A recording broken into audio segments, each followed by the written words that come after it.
हमारे विचार से तो अनुष्ठान जहां हो रहा हो वहां मोबाइल प्रवेश वर्जित होना चाहिए।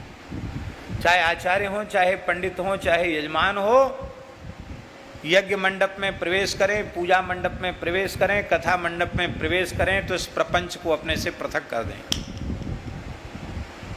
अब मरीज मौत से जूझ रहा है, महामृत्युंजय का जप हो रहा उसके लिए, और पंडितों के पास मोबाइल है, गुटखा मुंह में दबा हुआ है, संध्या गायत्री से कोई लेना देना नहीं है, यूं यूं कर रहे हैं मोबाइल को। उसमें बीच में हलो हलो, ओम होम जुम सा हलो, ओम होम जुम सा हलो। ना मरता होगा यजमान तो जल्दी मर जाएगा, फिर कहेंगे इतना खर्च हो गया, महामृत्युंजय जप हुआ, रोगी को तो फायदा ही नहीं मिला। फायदा कैसे मिले भाई?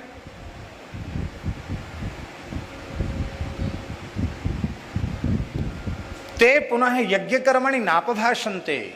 यज्ञ कर्म, अनुष्ठान कर्म में महाभाष्यकार पतंजलि ने महाराज जी उदाहरण दिया है कि दो ऋषि थे, भाई भाई थे, उनका नाम था यरवाण तरवाण। जिनका नाम था तो यदवानः तदवानः ऐसा कहना चाहिए, पर उनको कुछ ऐसा अभ्यास था, जब वो यदवानः तदवानः बोलते थे तो बोलते थे यरवाण तरवाण, इसलिए अशुद्ध उच्चारण के कारण उन ऋषियों का नाम ही पड़ गया यरवाण तरवाण ऋषि।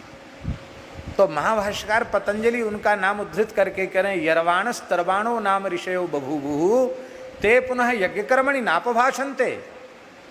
यज्ञ कर्म में बैठते तो यरवाण तरवाण शुद्ध उच्चारण नहीं करते, बैठते तो यदवानः तदवानः ऐसा ही उच्चारण करते थे। इसीलिए बहुत उत्तम पक्ष तो ये है कि आप यदि अनुष्ठान का पूर्ण फल चाहते हो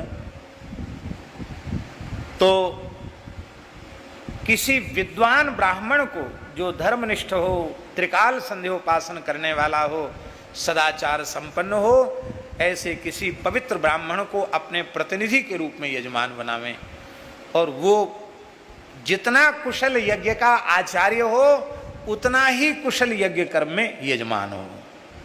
फिर देखो एक कुंडी यज्ञ का भी इतना फल मिलेगा कि महाराज क्या कहना है। और श्रेयोदान के माध्यम से यजमान को पुण्य पूरा मिलेगा। यजमान न वो शौचाचार का पालन कर सकता है, न उस मर्यादा का पालन कर सकता है, तो एक प्रकार से यज्ञ में त्रुटि हो गई। और वाल्मीकि रामायण में महाराज जी लिखा है छिद्रम ही मृगयन्ति स्म विद्वांसो ब्रह्मराक्षसाः। जो ब्रह्मराक्षस योनि के जो जीव हैं वे प्रकृति मंडल में घूमते रहते हैं और यज्ञ के छिद्र को देखते हैं, कहाँ छोटी सी कोई कमी आई, दोष आया, और वहीं उनका प्रवेश हो जाता है और फिर वो यज्ञ कर्म नष्ट हो जाता है। उसका फल असुरों पर चला जाता, देवताओं पर नहीं जाता, यजमान पर नहीं जाता। इसलिए भगवान ने कहा तस्मात् शास्त्रम प्रमाणन्ते, शास्त्र ही प्रमाण है, कार्य अकार्य में शास्त्र ही प्रमाण है।